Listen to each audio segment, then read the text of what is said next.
Well, hello there. Thank you again for joining me. Let's talk about something that is quieter but equally dangerous, and that is complacency. I mean, in previous chapters, we've explored how AI is transforming businesses.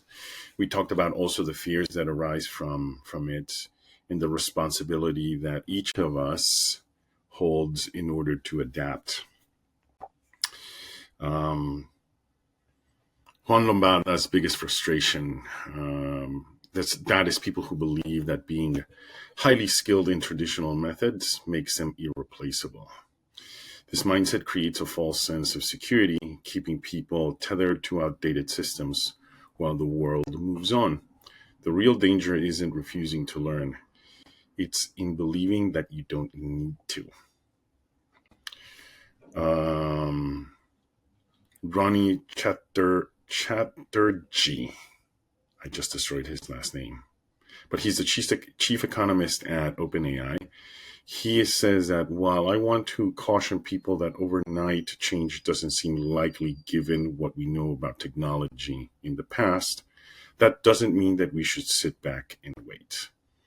So in other words, you need to take action, right? Especially when it comes to AI. Many years ago, I knew a project manager that was an expert at a particular testing application. It was a great testing application, by the way, one of the best in the market at the time. He knew all the ins and outs. He used it for tracking testing, for bug fixing, and reporting. But one day, things changed. The corporation moved from waterfall delivery to agile, and with it, the PM's favorite testing application. This PM resisted and resisted. He found all the ways the new method was worse than the old. It did not matter. Change happened, and the PM was left behind. Now, it might sound all hypothetical and whatnot, but that PM was me. Yes, that was me. It took me time to adapt, but that does not mean that I wasn't left behind at the time. Talk about why complacency is a threat. And there's, I think, three main concepts here that we need to be aware of. So number one, stagnation, right? Being great at something old doesn't protect you from being outpaced by someone learning new tools. False sense of security. Mastery of obsolete systems creates the illusion of job security until the system is gone. And resistance to change. Complacency breeds resistance, and resistance is the liability in fast-moving industries. I mean, how many times when we're talking about stagnation, right? And let's discuss about being great or feeling that you're irreplaceable in a particular job or process. More likely than not, what's going to happen in that job or process is that it'll figure out a way to bridge around you, and it makes you obsolete. And that's without AI. When it comes to false sense of security, anybody that has been in technology knows this very well. When they become a master or an expert at a particular tool or a particular language, and suddenly that tool is no more because it gets replaced by, the next system. And then the resistance to change was the same thing. Because we feel that we're good at our jobs, we're thinking, I don't need to learn anything. I'm good enough.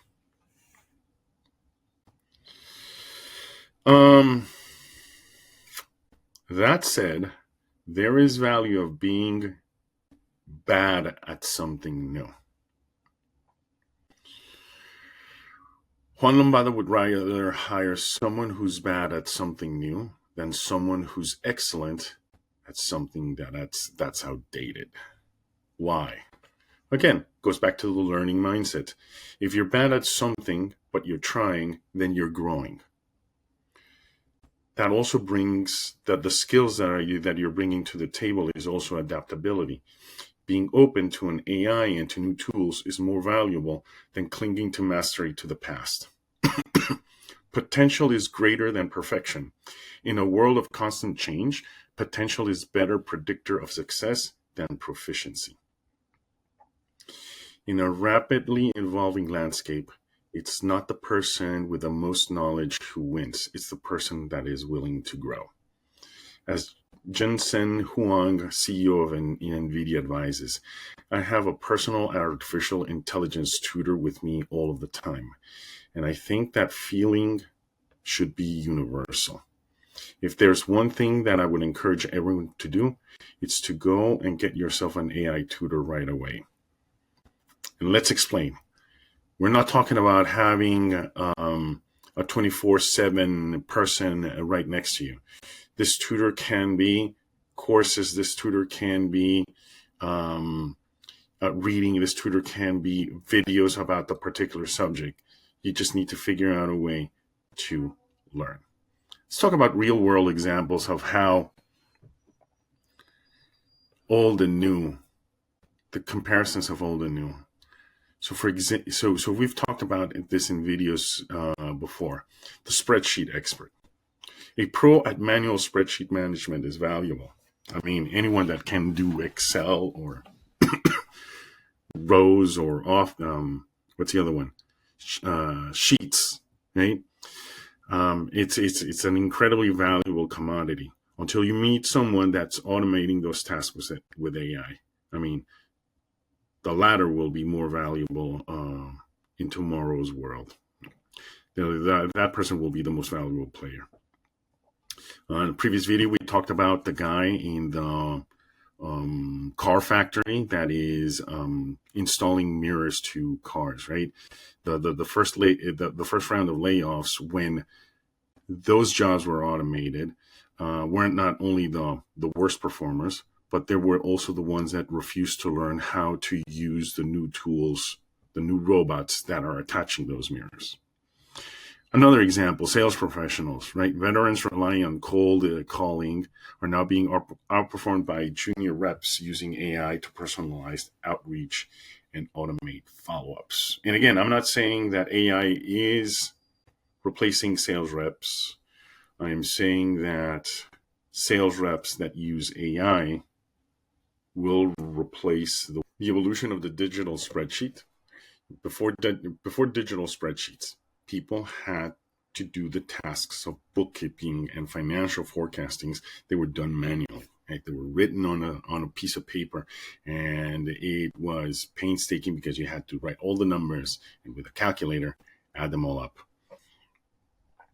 Spreadsheets like VisiCalc were introduced back in the late 70s, and they started automating these tasks, reducing the need for manual computation.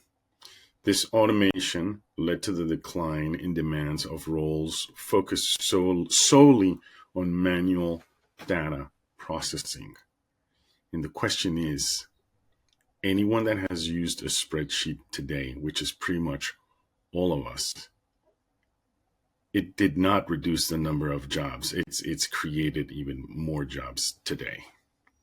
Okay, what can you do now? Complacency isn't cured in a single action.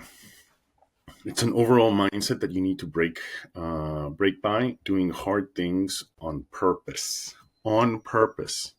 Let's explore edges of your identity and skill sets. So, like, for example, when was the last time that you spoke in public? That's a big one. All right. Something softer. Traveling alone. And I'm not saying go backpacking through Europe, right? I'm saying, when was the last time you went to a good restaurant by yourself? When was the last time you went to the movies by yourself? And please avoid going to that Minecraft movie. Go to something that you actually want to watch.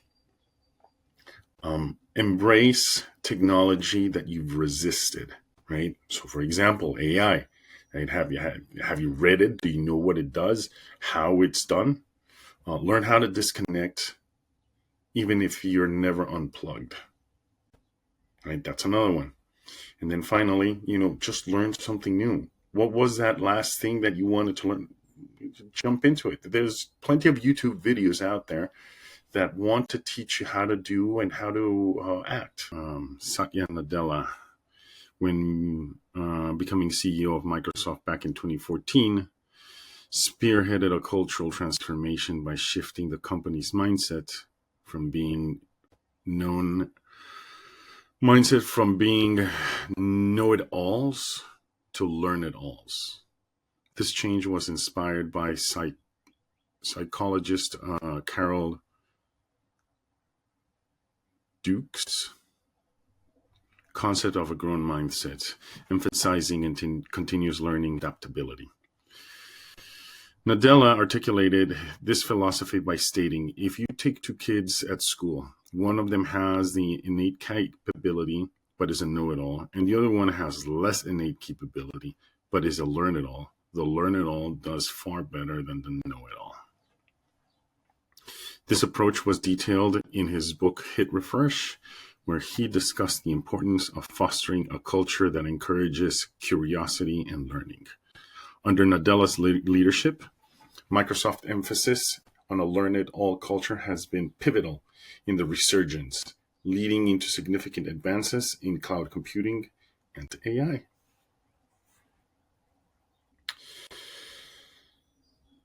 It's incredibly important that you view your progress as process and not a prize.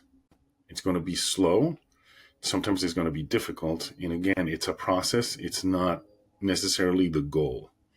Let others help you spot blind spots before they become blockers. Right? Ask. Someone has already done it. Ask that person, hey, how do you do this? How did you do that? When did you get to this? When did you get to that? Make space for the new by letting go of practices that you know that no longer serve you. Ooh. Have you ever uncluttered your closet? Let's learn to unlearn. What does that mean? Making space for new things and let go practices of that no longer serve you. In other words, when was the last time you uncluttered your closet? Well, here, same thing. When was the last time that you let go off of something that it's not really serving you anymore? Learn something new. Bottom line, adaptability beats expertise and outdated skills. In the age of AI, being open to learning new things is more valuable than being perfect at something that is no longer relevant. Finally, adaptability isn't just an asset, it's the current currency of survival.